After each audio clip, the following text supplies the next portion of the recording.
Salut YouTube, donc aujourd'hui on se retrouve pour tout ce qui concerne l'ajout d'un thème en fait. Aujourd'hui on va ajouter le thème Salient. Alors Salient, vous devez avoir une petite miniature là par là. Salient c'est un thème qui est responsive, alors qui est payant. Vous le voyez, je crois qu'il est aux alentours des 60 dollars. Mais voilà, c'est un thème qui est super intéressant parce qu'il va pouvoir avoir, il est vraiment hyper exhaustif. En fait, on va pouvoir paramétrer énormément de choses. On va le voir dans une prochaine vidéo. Je vous mets le lien de la vidéo sur le paramétrage des typographies. Vous allez voir, c'est vraiment hyper complet. On va pouvoir aller vraiment dans le détail du paramétrage. C'est hyper intéressant. C'est pour ça que j'aime travailler avec ce thème-là. Ça me permet vraiment d'exploiter toutes les fonctionnalités et d'aller chercher vraiment de la créativité dans les designs. Allez, on se retrouve devant l'ordi pour aller bosser un peu. Ok, donc on se retrouve ici sur le thème de Salient. Ok, vu que le thème de la vidéo c'est l'ajout d'un thème, on va donc si on se retrouve finalement sur notre site internet, quand on va dans le back office, moi je me suis déjà logué. Quand on va sur l'onglet apparence thème, on voit que de base WordPress nous a installé déjà 3 thèmes de base. Ok, c'est des thèmes hyper basiques avec lesquels on ne peut pas faire beaucoup de choses. On est hyper limité avec ce genre de thème. Mais du coup, forcément, on a la possibilité d'en ajouter. Donc aujourd'hui, on va travailler avec ce thème-là. C'est le thème Salient. C'est un thème qui coûte 60 dollars. 60 dollars, donc faut vraiment pas le voir comme un coût, mais plutôt comme un investissement parce qu'on a la possibilité de faire énormément de choses. Leur SAV est hyper bien réactif, ils ont une bibliothèque qui est vraiment hyper fonctionnelle. Il y a beaucoup de fonctionnalités, il y a une liberté au niveau de la créa qui est super intéressante pour créer nos mises en page et pour créer de la valeur, enfin pour mettre en valeur les contenus. Donc c'est vraiment super intéressant de travailler avec ce thème. Aujourd'hui on va du coup l'installer. Donc moi je l'ai déjà téléchargé, ok, je l'ai déjà téléchargé en .zip sur mon ordinateur. Si vous le souhaitez, quand vous cliquez sur le bouton ajouter, vous avez aussi la possibilité d'aller le chercher directement, enfin d'aller chercher un thème directement via la bibliothèque de thèmes.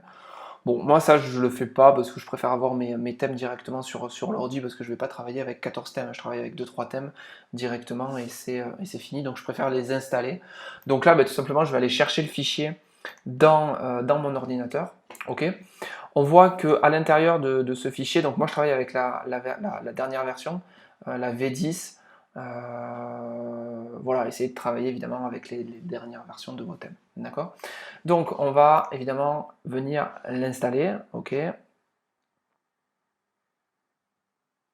Ok.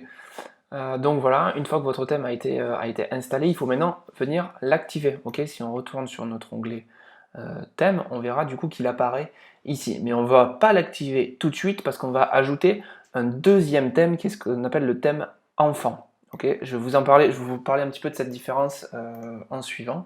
Ok, donc là, je vais appeler mon thème enfant, il est là, voilà.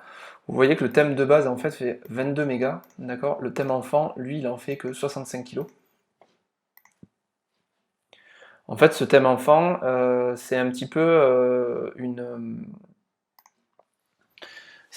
protection sur votre site. D'accord? Donc là, on a le thème enfant et le thème parent finalement.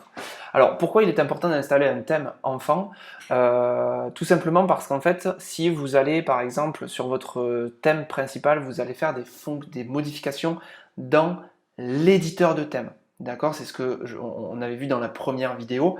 Je vous mets le lien en haut de la vidéo. Si vous venez faire de la modification dans le thème à proprement parler, dans les fichiers PHP, une fois que ce thème-là, le thème parent, va être mis à jour par l'éditeur du thème, par le constructeur du thème, eh bien ça va venir écraser vos modifications. Alors qu'avec un thème enfant, vous allez faire vos modifications dans le thème enfant, mais par contre, vous allez venir faire l'update sur votre thème parent. Ce qui fait qu'au moment de l'update du constructeur, finalement, vos modifications vont subsister puisque le thème enfant, lui, n'aura pas été modifié.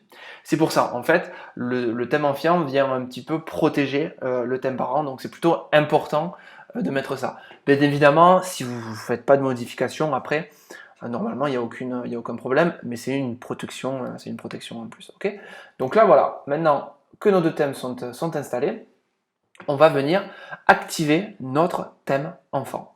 Et donc, on voit que WordPress m'a proposé maintenant d'installer plusieurs autres plugins ou plusieurs autres extensions qui vont venir bien fonctionner, en fait, qui vont venir bien s'emboîter avec le thème que l'on utilise. Si on revient sur le front, sur le front-end, c'est-à-dire l'interface de notre site, et qu'on vient rafraîchir notre page, on voit déjà que l'interface a largement changé. Voilà, donc là, ça veut dire que notre thème fonctionne bien et que qu'il a bien été installé. Voilà sur l'installation du thème. Voilà, on vient de voir comment est-ce qu'on installe un thème sur WordPress, avec notamment le thème Salient, avec le thème enfant et son thème parent.